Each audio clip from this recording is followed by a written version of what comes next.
Welcome to Living Fuel TV. I'm Monica Craichy with my wife Monica. Imagine getting a diagnosis of type 2 diabetes. Doctor gives you this little pill and you go home and everything is fine, right? You know, we hear so much about diabetes nowadays. Can we talk real fast about what exactly is diabetes? How is it caused?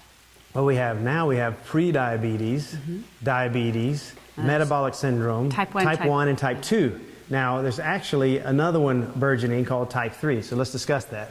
Type 1 means your blood sugar is above normal levels. So let's just say I think it's 100, just over 100, 105, something at that level. And diabetes would be a higher level than that, higher maintained resting blood sugar levels, fasting. You wake up, you haven't had anything to eat yet, they test your blood, and your blood sugar levels are too high. High blood sugars wreaks havoc on the body. Okay, so what causes diabetes? What are the types? Right now we have type 1 diabetes, which means the beta cells in the pancreas have been destroyed and are not producing enough insulin to manage the blood sugar as we eat. Now, how do they get destroyed? Well, it can be a lot of things. I mean, we don't even know the etiology of type 1 diabetes. A lot of people are saying it's immunizations, and there's many other reasons that can hurt the pancreas's ability to produce insulin. Okay, so the second and most common level, now those kinds, type 1, they're just not getting enough insulin. They have to have insulin. And we'll talk about, you know, the way to take insulin to optimize the type 1 diabetic.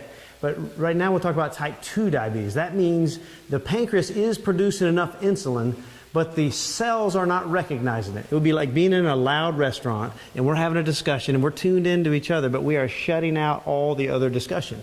That just means that the cells are pulling back receptors and no longer receptive to the excess insulin that is around all the time. So many people end up taking more insulin to overcome that, so there's even more insulin in the body to get the cells, demand the cells to receive the insulin to manage the sugar. So what happens is that people who are type 2 diabetic, they get advice from their doctor that eat this and offset it with a unit of insulin. And this is just the way they go. They eat the cheesecake, offset it with insulin. Eat pizza, offset it with insulin.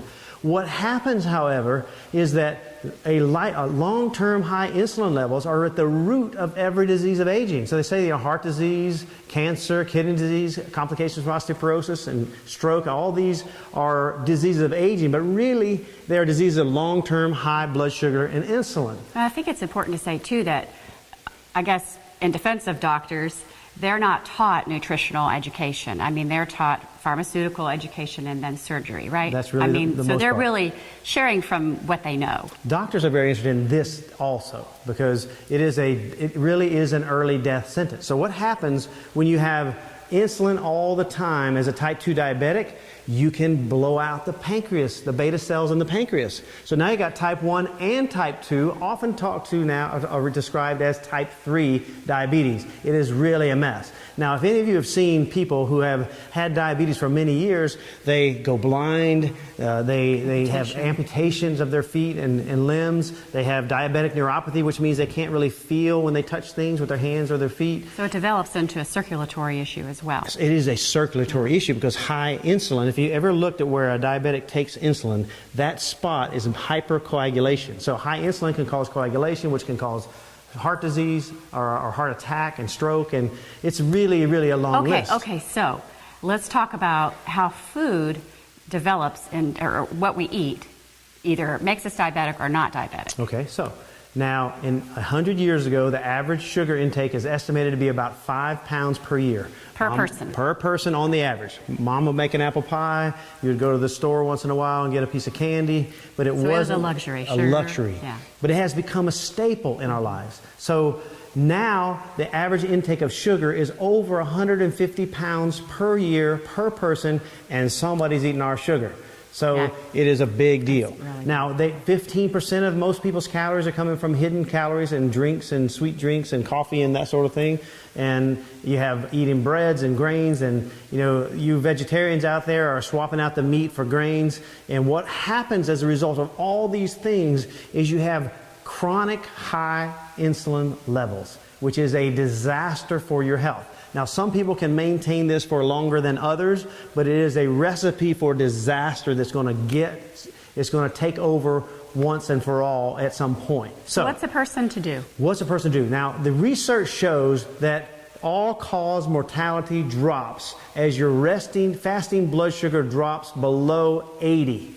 So having low blood sugar in the morning when you wake up is a result of having a diet that is not spiked with sugars and grains at all times, including eating, grandma knew a lot more than we give her credit for. 3 meals a day and no snacks, okay? That really does optimize endocrine levels, hormone levels, and so on. So having a very solid, high-protein breakfast, high-protein lunch, and protein should be the center of your meals. Now, we talk about it in the Super Health Diet, we give a meal plan, we talk about smart meals. And the way you design a smart meal is you have your protein source decided at the beginning of the meal, and then you surround that with high-quality vegetables and greens and bright-colored vegetables. So you can get more of that at livingfuel.com, or you can read about it in the Super Health Diet. And I would say, too, there are certain foods that our family just never eats. I mean, we never eat fried food on purpose. I mean, right? I mean, we really steer away from